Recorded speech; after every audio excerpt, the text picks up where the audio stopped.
Now the Three Martini Lunch with Greg Corombos and Jim Garrity. And welcome, everyone, to the Friday edition of the Three Martini Lunch, along with Jim Garrity of National Review. I'm Greg Corombos of Radio America. Good, bad, and crazy martinis for you as usual. And we've got three pretty good ones here as we close out the week. Jim, one of the big stories all this week has been the discovery of this email, thanks to the Freedom of Information request from Judicial Watch, from White House official Ben Rhodes as part of the talking points in preparing Susan Rice for her appearance on the 5 Sunday talk shows about Benghazi back in September of 2012. And one of the big issues, of course, was how the White House got this narrative of blaming everything on this YouTube video that was insulting to Islam. And, well, the White House has been trying to say that this email is not just in reference to Benghazi, it's in reference to all the unrest that was going on in the region back at that time, in Cairo the same day, Yemen, Tunisia, and all this stuff. Because of how this document got released, specifically with respect to a request on Benghazi documents and the contents of the email itself, even the mainstream media folks now are saying that they're just not buying this explanation. Here's a couple of quick comments, one from Jake Tapper of CNN on The Hugh Hewitt Show, and then John King on CNN itself. The comments that are being made are dissembling, obfuscating, and often, insulting. So, I don't disagree with those who don't care for what's going on at the press conferences. I don't know how you can say this is not about Benghazi. Now, if you look at the timeline of events, I can't understand why the White House did this. King basically going on there to say that if this email had been released right away, they could have had a more plausible explanation that they were still going on faulty initial information at the time and there was no intentional deception on their part. So, Jim, obviously there's a lot of layers to this. We'll talk about it again in a different dimension in the third martini.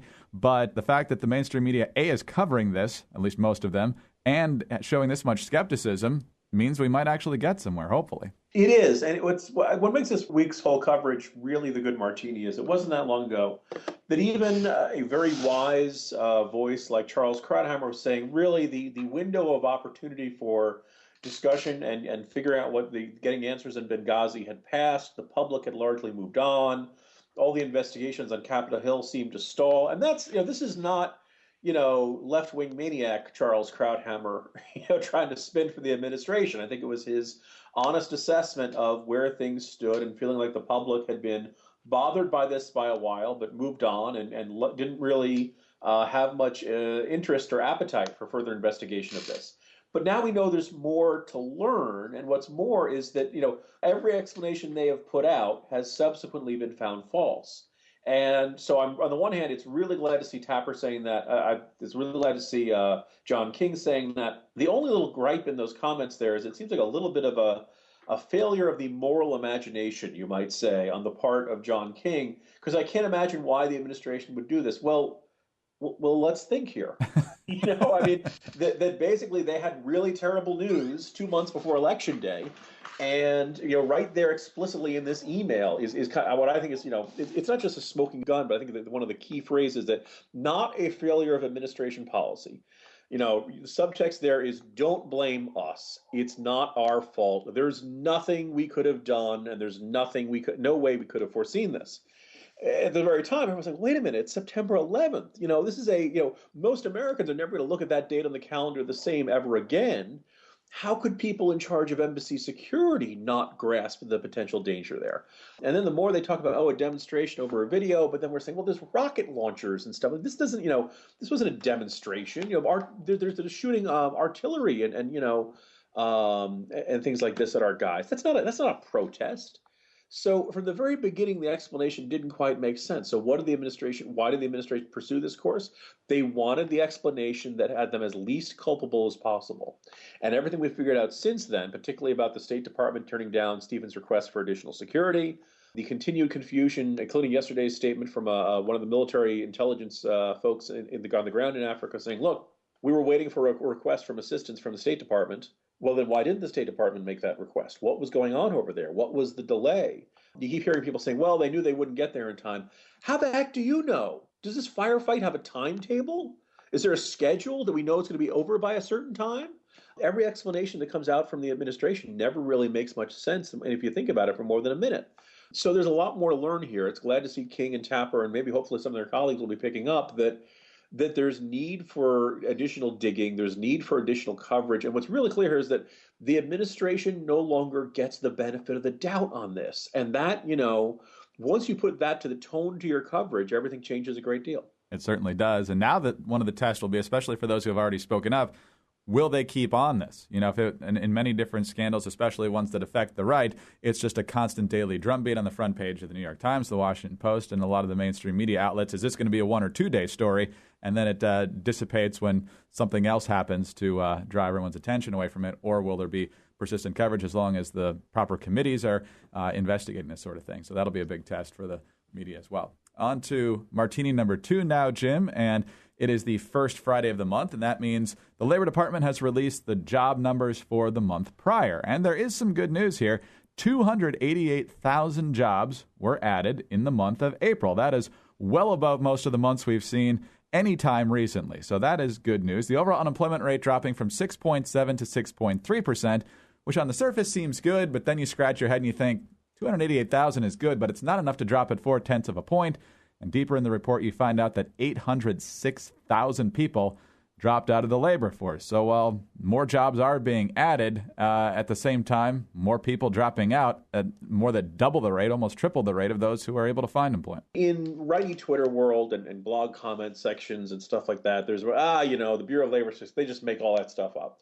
They don't make all that stuff up, but I think there are more oddities cropping up month by month that make you wonder if they're measuring what they really think they're measuring and whether the tools they use for measuring. Remember, this is just really a giant survey. They just call up a big chunk of people, a big chunk of companies and say, all right, what are you finding? What's your circumstance?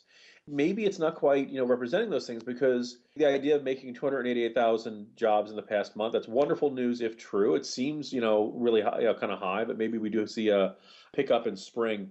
Greg, how do you lose 800,000 people from the workforce in 1 month? That's like a decent-sized city that just dropped out, no longer working, no longer looking for work.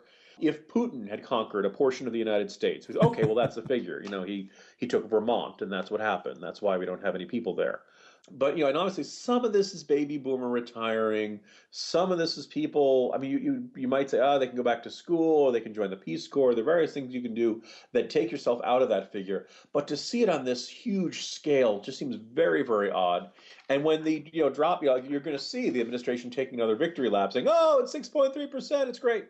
I would just remind them that for the entirety of the Bush years, the unemployment rate was between 4 and 6. So here we are, 5.5 years into Obama's presidency, and we're still waiting to see Bush-era levels of unemployment. But then most of that's driven by people dropping out of the workforce. And you're kind of wondering what these people are doing and how they're supporting themselves. Obviously, public assistance is part of it. Retirement is some of it. But we're a country that thrives and we have lots of people working. And while that 288 figure is pretty good, we'll see if it gets revised at all, the number of people leaving the workforce is really, really unnerving. Yeah, definitely the case, and certainly major sobering moment when you thought there might actually be some real good news there. And while part of it is better, the 806,000 is just massive in the opposite direction. All right, back to Benghazi for the crazy Martini now. And of course, the talking points is one of the big parts of this scandal, because the White House put forth the narrative that the video, the anti-Islam YouTube video, was to blame for the attacks in Benghazi. Well, last night on Special Report on the Fox News Channel, Bret Baier welcomed in Tommy Vietor, former spokesman for the National Security Council, who was part of the team that put together the talking points in the wake of the Benghazi attacks. And so Bret Baier is walking him through the timeline, and this is what happened. At 6:21, the White House, Me, add a line about the administration warning of September 10th of social media reports calling for demonstrations. True? I believe so. Did you also change attacks to demonstrations in the talking points? Maybe. I don't really remember. You don't remember?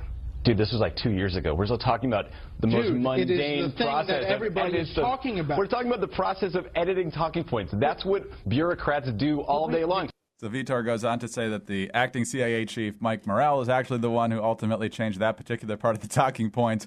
Jim, dude, the fact that somebody like Tommy Vietor was that close to making major policy decisions and talking points is a little bit frightening. I have 3 things to say here, Greg. The first is that's really kind of intriguing, since Morell was the guy who said under oath to Congress he didn't know where Rice got the idea that it was from the video, which by itself is unnerving. But now, Vietor is saying that no, it was Morell all along. So there's a possibility that somebody is lying under oath here, or Vietor is just lying right now in front to Bret Baier. Two, a lot of people are really giving him a lot of grief over this morning. We should acknowledge the strong points in his record. Greg, I really love Tommy Vietor when he did that movie about losing his car with Ashton Kutcher. Really good, funny stuff. As I noted on Twitter, dude, this was like 2 years ago. It's not just the dude; it's the like. That's the other thing. Which it's not just there's the two Valley Girl or surfer guy colloquialisms stuck into that sentence there. As I said, this sounds like a line of dialogue from an early '90s bad cable movie in which Pauly Shore accidentally becomes president of the United States. But I really feel the way we can best shed light on this subject and kind of the intellectual candle power being brought to bear at these serious foreign policy crises.